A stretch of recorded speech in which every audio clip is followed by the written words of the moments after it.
The meeting will begin in 30 seconds. If you wish to speak during the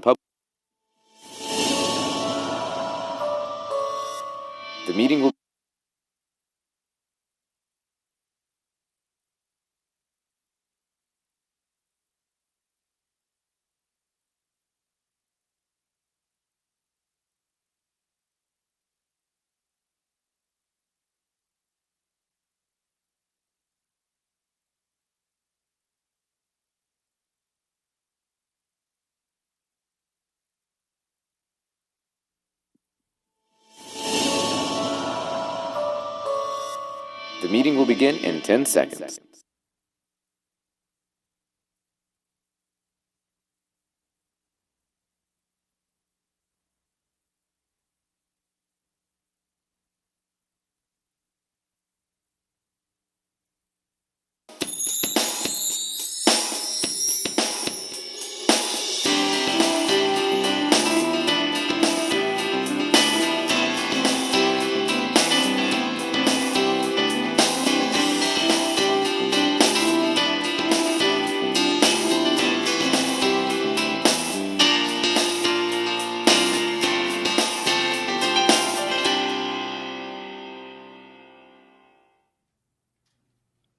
Good evening. At this time, I would like to call this meeting of November the 20th, 2019 to order. And at this time, I ask Ms. Tabb to give us a roll call. Dave Barefoot. Here. Don Brown. Here. Naomi Buck. Here. Brad Goose. Here. R.J. Hamby. Here. Ricky Hines. Steve Little. Here. Tucker Moore. Here. Danny Smith. Here. And Mr. Chairman, we received notice that David Davenport and Maria Rogerson will not be here tonight. All right, thank you. At this time, we'll have Mr. Steve Little to give us prayer, and Mr. Brad Guth to give us the Pledge of Allegiance.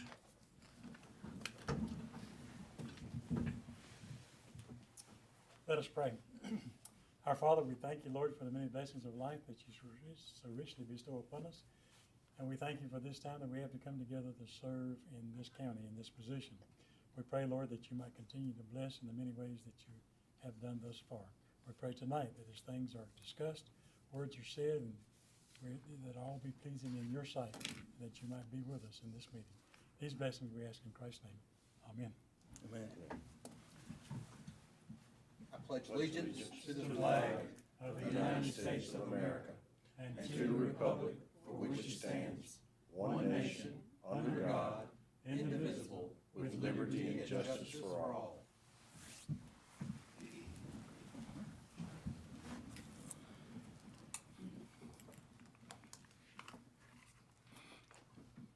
At this time, I will entertain a motion for approval of minutes of October the 16th, 2019. Motion to approve. Second. All right, it's been motion and second by Ms. Barefoot and second by Mr. Little. All in favor of said motion? Aye. Say aye. All opposed will have that same right. Hearing no ayes, motion carried. At this time, we would open up for public address to the board. Okay. All right. No public address to the board.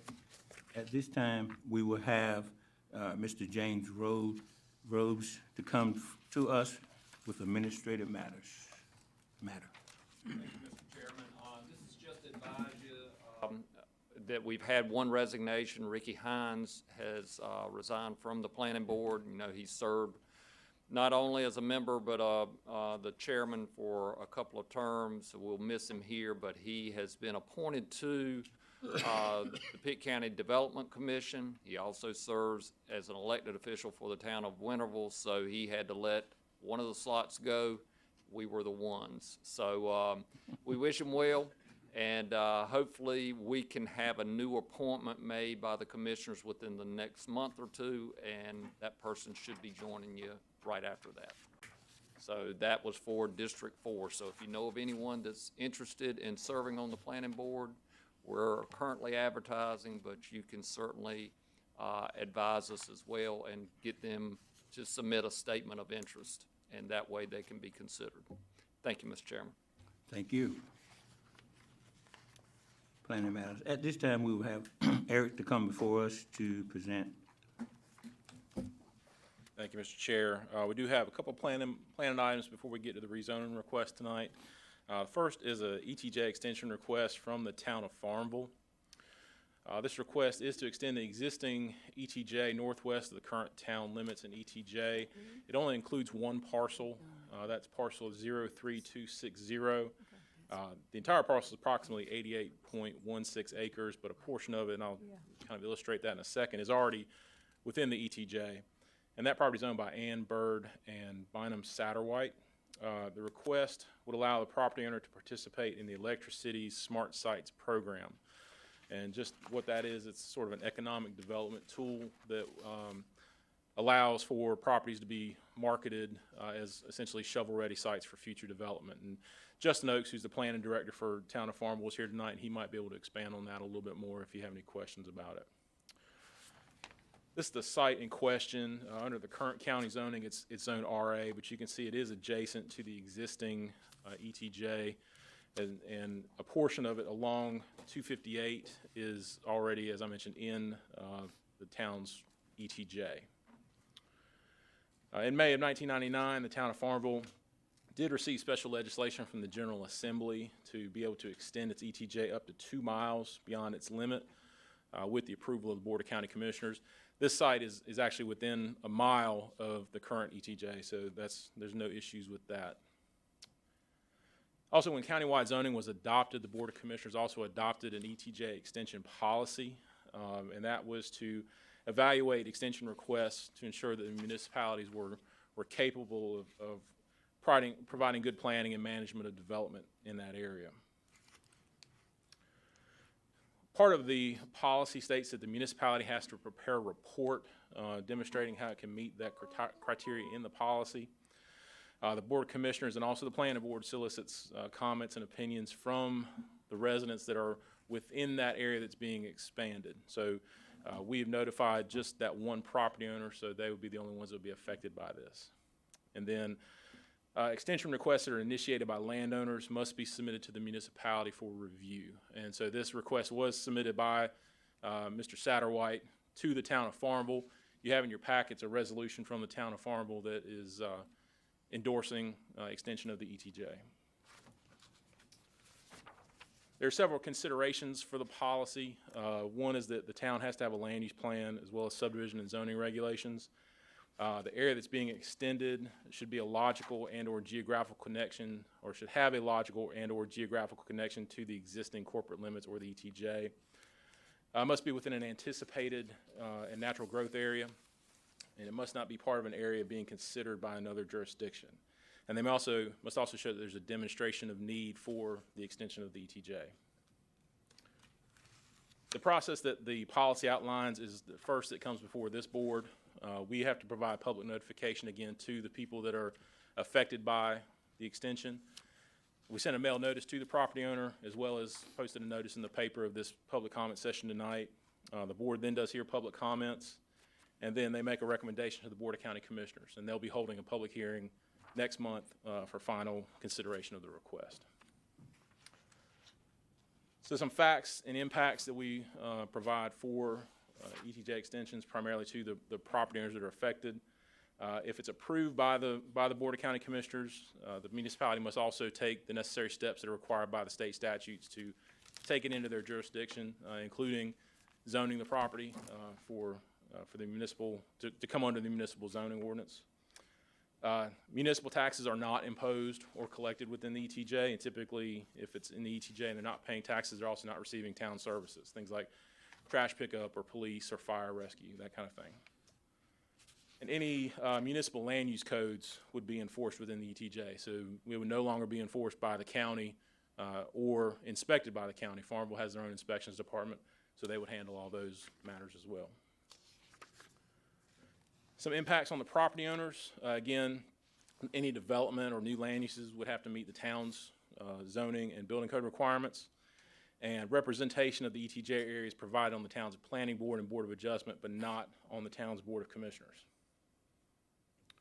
So our recommendation tonight, according to the town's land use plan currently incorporates the area It's also served by Farmville utilities, including water, sewer, and electric. And again, the request would place the property under the town's zoning and land use authority. And again, also, a portion of the site is already within the town's ETJ, and its location makes it more conducive to be served by the town. So with that, staff does find the request is consistent with the criteria of the county's ETJ policy, and we do recommend approval of the request. And as far as the next steps, as I mentioned, the county commissioners are scheduled to hold a public hearing on December 16th to hear this. So with that, Mr. Chair, we'd like to open up for any public comments. Any questions of the board to Eric at this time? Okay. Any public comments at this time?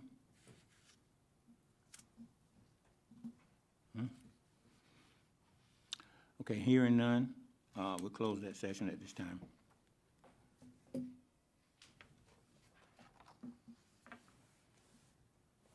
We're closing the public hearing. There's no one to Yes, sir. speak to it. Yes, sir. Okay. What's the pleasure of the board? Motion? I move we recommend approval of the, recommend the approval.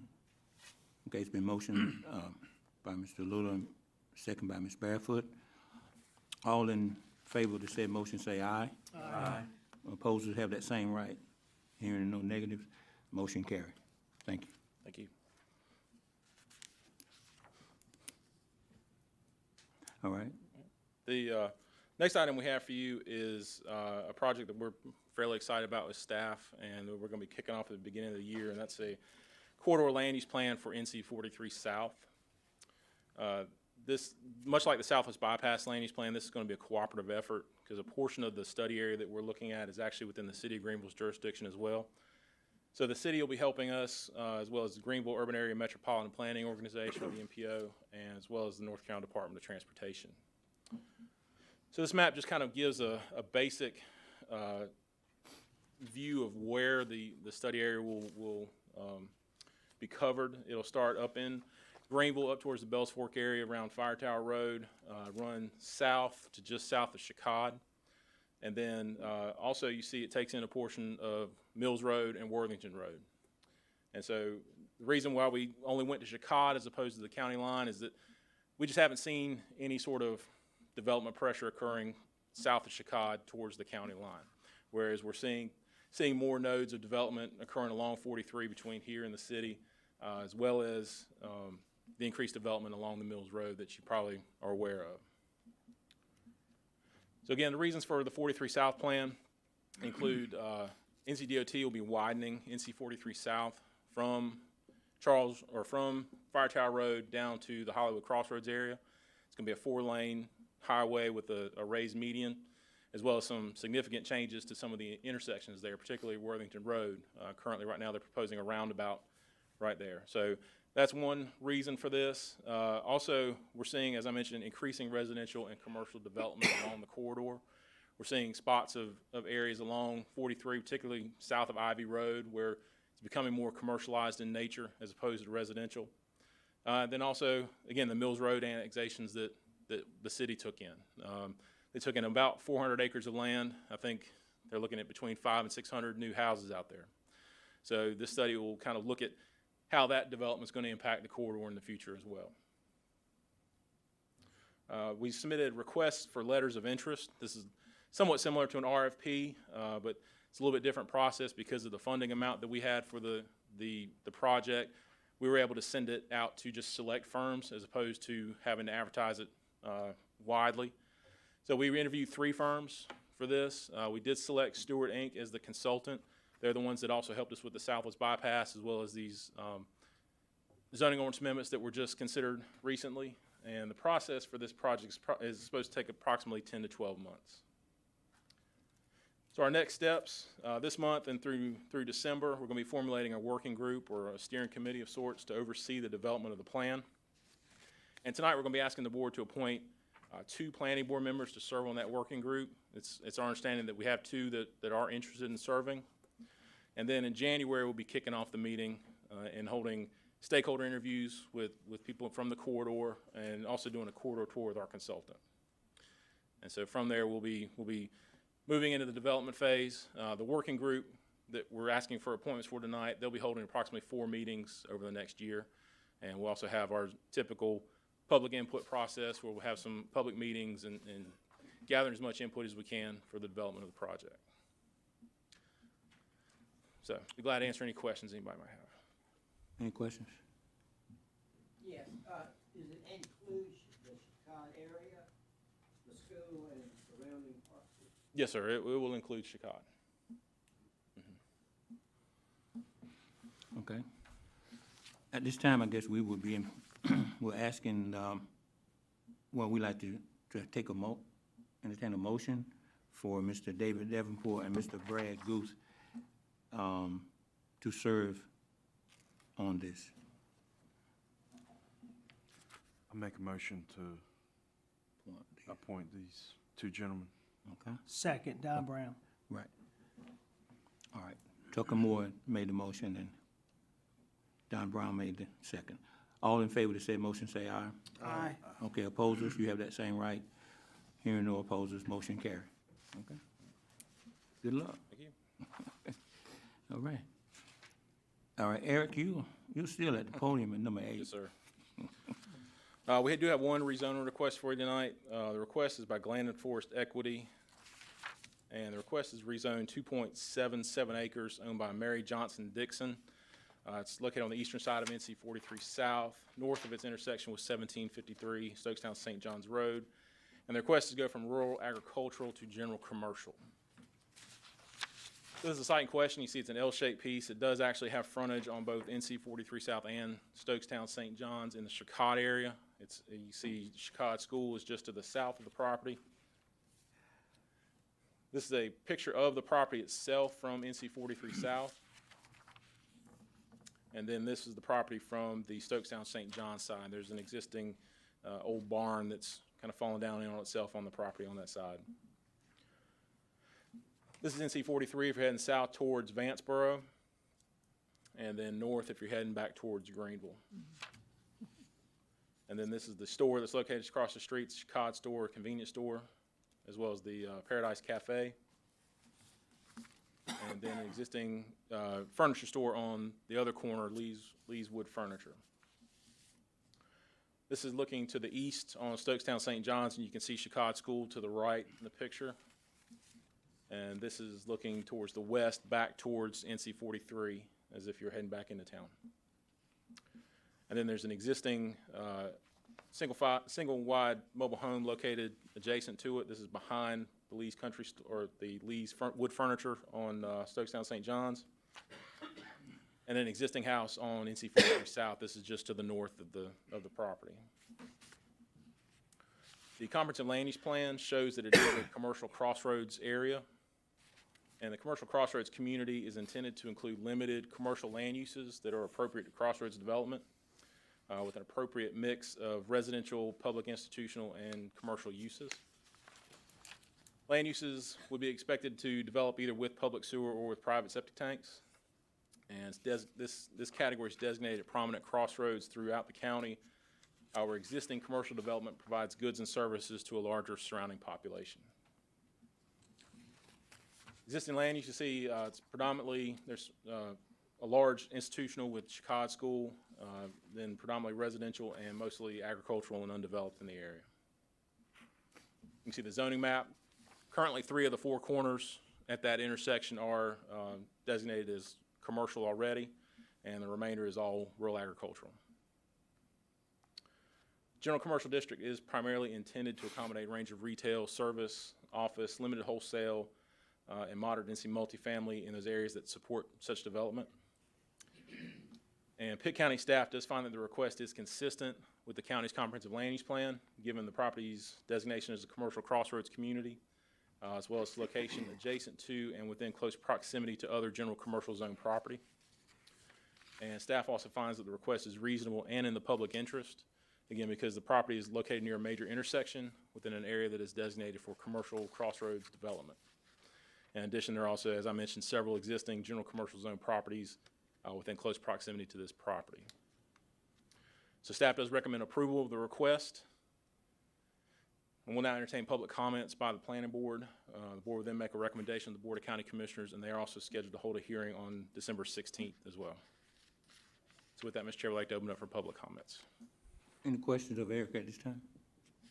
All right. At this time, we have, two have signed up to speak.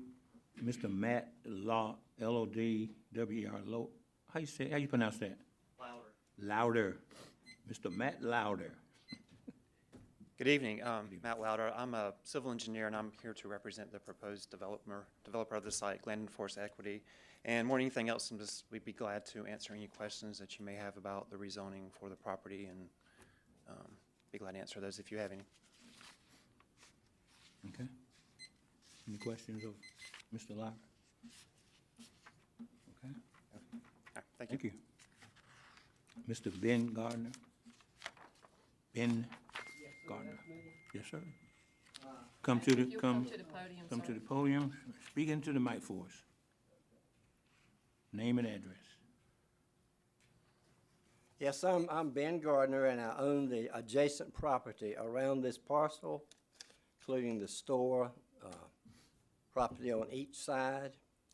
I just wonder, how is that gonna affect if I want to, I've got some more property that I'm clearing, and it's across the road from Chicago School on 2 roads that I may want to put little,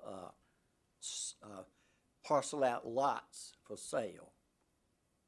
Now with this general, I see when, you put it up there, you had an area around this area. How far does that go, and what would be my,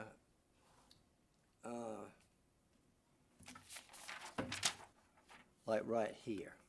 See, I own this and all this and this.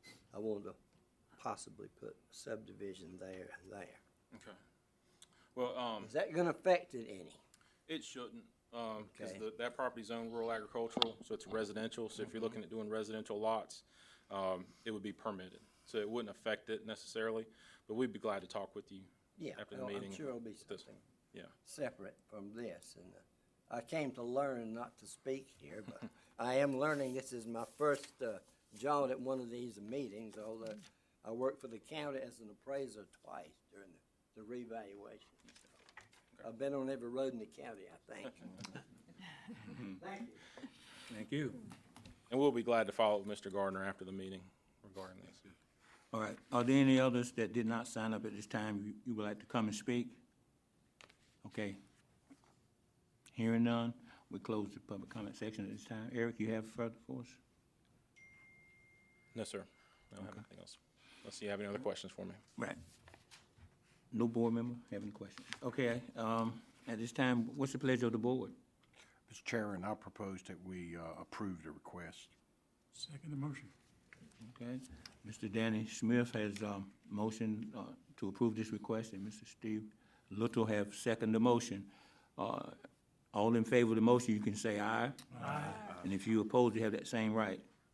Hearing no negatives, motion carried. Thank you. Thank you, sir. Okay. At this time, we're gonna have, oh, look at here, we got Mark coming. Okay. Fresh face here. Yes, sir. Thank you, Mr. Chairman, members of the board, for your time tonight. We have some subdivision ordinance proposed, just 2. You heard them at your previous meeting according to this schedule. They were presented at your October 16th meeting, and tonight we've got a scheduled public hearing for these amendments. And potentially this could be on the agenda for December 16th Board of Commissioners meeting. So, like I said, we have 2 amendments tonight. We'll go through the first one. It's regarding amendment to section 141 of the subdivision ordinance, public streets, or I'm sorry, just streets. It's curb and gutter along with sidewalks on one side of the street shall be installed on new streets when the average buildable lot size is less than 1 acre, and and any one of the following conditions is met. So not all new subdivisions, just if their average buildable lot size is less than 1 acre, and if they meet one of the following conditions. The first one is if the proposed subdivision will connect to an existing subdivision with curb and gutter and/or sidewalks. The next one is if it's located within 1 mile of an existing ETJ or municipal limit. or if the proposed subdivision will be served by sewer, or if it's zoned suburban residential.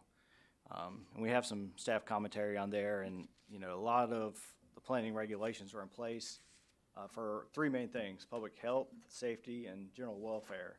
And we feel like this proposed amendments really speak to those criteria. So this is a map that kind of shows you, I think you've seen it before, the green area that's shaded, that is a buffer 1 mile out from existing municipal limits and ETJs. So new subdivisions that would be located in one of the green areas, if they had a buildable lot size of less than an acre on average and met one of the other conditions, then they would be subject to this amendment. So just speaking towards the safety aspect of you know, including sidewalks and future subdivisions, we pulled some pedestrian crash data from an NCDOT report that shows, you know, on average from 2012 to 2016 in North Carolina, a little over a third of pedestrian crashes occurred in residential areas. And this kind of narrows the data down to Pitt County, same years. It shows where these accidents occurred, whether it was a crosswalk area, intersection, a driveway. You can see by the numbers that most of the injuries or fatalities occurred within the travel lane. So, you know, one of the goals of, you know, including more sidewalks is to potentially provide, you know, another route of travel for pedestrians and get them out of the travel way. And sometimes looking at numbers can be hard to see, you know, what the actual picture is. So this is another map of bicycle and pedestrian crash data. It's from 2007 to 2018. It shows pedestrian and bicycle crashes. You can see the majority of them do occur in, you know, the densely populated areas, you know, like City of Greenville, Farmville, or Ayden, but there are still some accidents occurring out in the county's jurisdiction. And the Second Amendment is in response to a change in general statutes. It's to the improvements or guarantees section of the ordinance. Previously, developers were allowed to put up a performance guarantee if subdivision improvements were not complete and they wanted to go ahead and record the final plat. The previous language allowed them 24 months to make those improvements. The general statute language changed it to 1 year, unless the developer determines that the scope of work for the required improvements requires a longer duration. So I'd be glad to answer any questions you may have about these items, or you can open up for a public hearing. Any questions of Mark? So Mark, tell me again, this is within a mile of the ETJ or a mile of municipal? Either one, sir. Either one.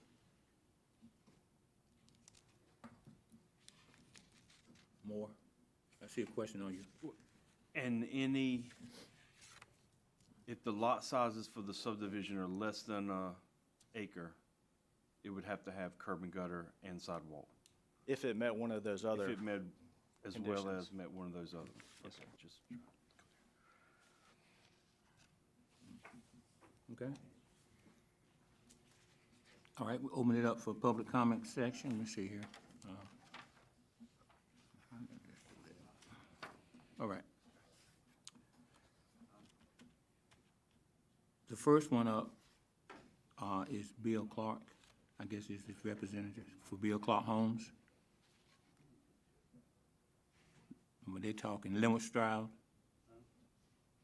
Oh, I'm calling the roll and you guys in y'all conference. Yeah. Name. Chairman, members of the board, thank you for the opportunity to speak to this issue. My biggest concern, my name is Linwood Stroud, and I'm with Stroud Engineering. I've been doing engineering work in Greenville since the 70s. That's how old I am, so I'm giving away my age. But a lot of subdivisions in and around Greenville and Pitt County. My biggest concern, or one of my biggest concerns of this issue, is the increase in impervious areas that would result from this regulation. It kind of goes contrary to the DWQ stormwater ordinance, which the emphasis is on as little impervious areas as possible. As you all know, we've seen a significant increase in regional flooding in eastern North Carolina during the past 10 years or so. Yes, we have stormwater ordinances that require detention ponds to supposedly mitigate the flooding, but it does nothing for regional flooding. It helps as far as flash floods are concerned, very localized flooding, but all of that water that falls is released at a slower rate when you have detention, but the total volume that's released is the same as it was without the detention pond. And lots of times it will even delay the peak flow so that it coincides with the upstream flow and actually increases the possibility of regional flooding. And so a street with North Carolina State DOT standards for subdivision streets with a ditch, the street is 20 feet wide. With a curb and gutter section on a collector street, the street is 36 feet wide. Then you add a sidewalk, it goes to 40 feet. That's a 100% increase in impervious areas, which increases the volume of stormwater that's running off. I think you need to think real hard about this in respect to what you're doing with respect to floodwaters when you're increasing impervious areas in new developments. Thank you, sir. Can you restate the standards that you just mentioned? The standards for street width? Yep. For a street with a roadside ditch, according to DOT standards, is 20 feet wide. A residential collector street in a subdivision, the street is 34 feet face-to-face plus the curb itself, which is another 35 feet. If you had a 5-foot sidewalk, that's 40 feet. So that's a 100% increase in impervious areas if you put in sidewalks and curb and gutter. Thank you. Okay. Any other question?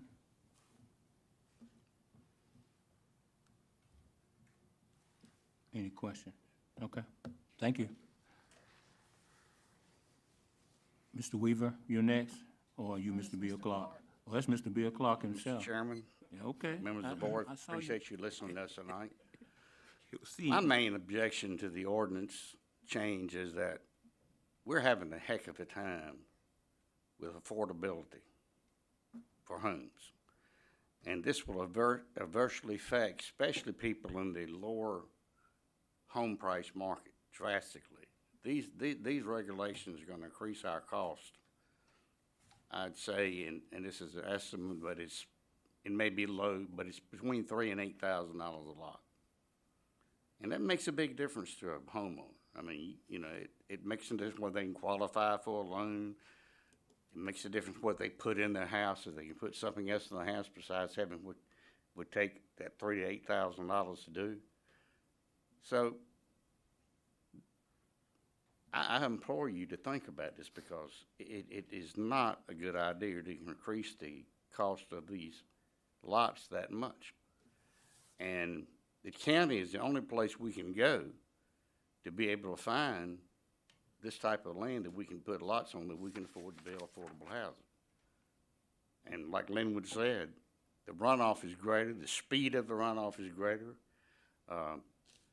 Just don't think it's a good idea for us. And nothing, what we're doing right now is working. So don't break it if it's not broke. Thank you.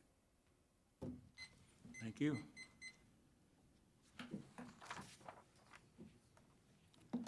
Mr. Weaver, Mr. Weaver, Landon Weaver, Bill Clark Homes, 6684 Highway 43 North. I work for Mr. Bill Clark. I'm going to second what Linwood said first with stormwater.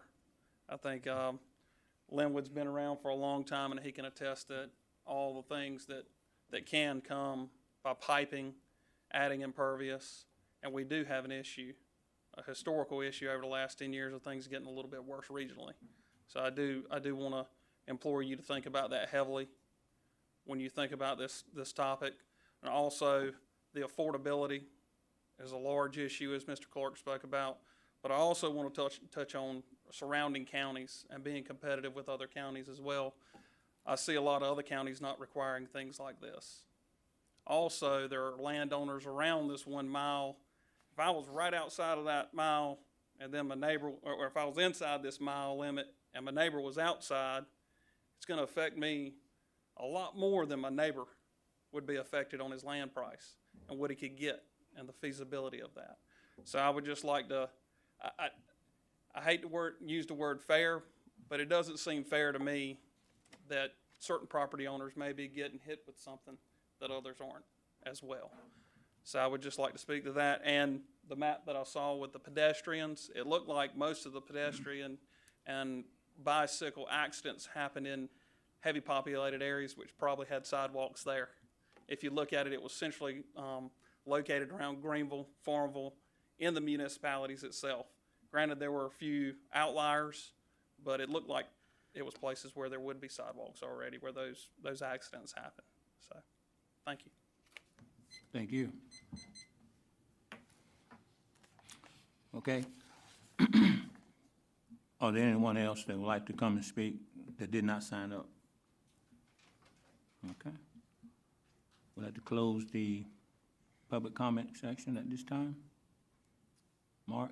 Just a quick note, these are two very different amendments, so if the board would like, you could, consider them separately and vote on them separately. Mark, I have a question. In terms of the standards that Mr. Stroud mentioned, in terms of the NCDOT street widths, is that something that you'd have to comply with? Is that how it works? Is that basically if you don't have curb and gutter, you can build a 20-foot street, whereas if you have curb and gutter, you have to have a 36-foot wide street? Are you familiar with that, or do you? Yeah, any new street would have to meet NCDOT standards. Okay. Yes, sir. Okay. Can you flip it back so we can look at the proposed amendment again? Can you speak into the mic? He said he wanted to flip it back to, Can you flip it back so we can see the proposed, the first one? For curb and gutter? Yes. Yeah, this is the, Okay. I guess, the body of it, and then there's two additional conditions on the next slide. And does that matter? It doesn't matter whether it's like 100 homes or like 6 homes? It just goes back to, the average buildable lot size, and then those other conditions. And this is for new major subdivisions, so any subdivision that has a new street will. No, unless it's a subdivision with individual lots, then it could.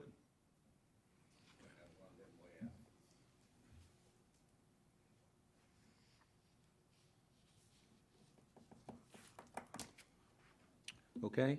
Are there any other concerns or questions at this time? Okay. All right. I think since we have two amendments here, let's do it let's do each one, because they're very different. I think somewhat difference in the performance guarantee and the first one, in case we lose. So what would be the pleasure of the board at this time?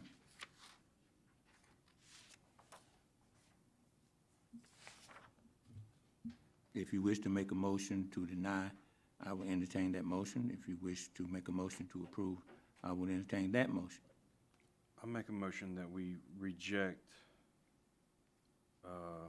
recommend rejecting the proposal. For curb and For the gutter? first amendment for curb and gutters. Second motion. All right. So it's been motioned and seconded that we, on the First Amendment of the General Street Standards Amendment, to deny. All in favor by show of hands. We take a vote by show of hands. All those in favor of the said motion? Okay. What are you voting? To object it, So, yeah, I guess so. Okay. So, Ms. Barefoot, are you voting with this motion in the affirmative meaning to reject? Make a motion. it's the, Mr. Moore made motion it. to reject that one. But that's what they just did. That's what we did. He just made a motion to reject this one, Just this. just the first one. They're gonna just vote on them separately. Okay. Yeah, object. You object, all right. Okay, and and the lights, and the light wave, anybody who opposed that, you have a right also, if you wait, voting in favor of it. Okay, so the ayes have it, motion has been, no, the motion is to reject, so it's been rejected, so, yeah. Mr. Hamby, I don't want to be out of order, but does this mean that it will not go to county commissioners? Our recommendation will go to the county commissioners. Right. Right now, Mr. Chairman, since this was staff initiated, it does not necessarily need to go forward to the commissioners. We will talk further with the commissioner liaison that's here tonight. Similar to the Rinston Historic District, we may not take it forward at this time. Right. Is the commissioner here tonight? I was looking for him. Oh, he's sitting behind the pole. I couldn't see you back there, sir. You hiding out? He don't want to be on the front line. Yes, sir. So with that said, Mr. Chairman, at this point, we will not forward the recommendation forward. We will not forward the amendments to the commissioners, and we will only consider this next amendment if you vote favorably for that. The next one's a little bit different because it is mandatory. The state legislation has changed, and we need to proceed forward with it. Okay. So, board members, are you clear about what Mr. Rhodes just said? All are clear? Okay. All right. So now we'll move to, item number 2, amendment section 128, improvement, or guarantees. Mark? Yeah. So Do everybody have a copy? Did everybody were able to see this amendment? Right. Okay, you good? All members are good? Okay. All right, so then what I do now, at this time, I would entertain a motion, again, as before, to approve or to reject. What's your motion? Mr. Chairman, I make a motion, we approve. Second motion. All right, so it's been motioned by Mr. Danny Smith to approve, and it's been seconded by Mr. Steve Little. All in favor, show you by raising your hand. Opposers have that same right, okay? How many do you have? I know. They're on number 2. Oh, he's over here.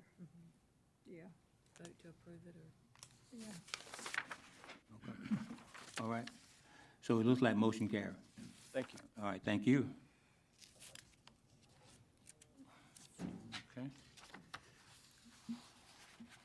And before Mark gets too far away, Mr. Chairman, I would just like to acknowledge him tonight. Mark's been with the planning department for 7 years, and we hate it tremendously, but he's leaving the county and going to the city of Greenville Oh, my God. as a park planner. But we wish him well. He has done a tremendous job for us.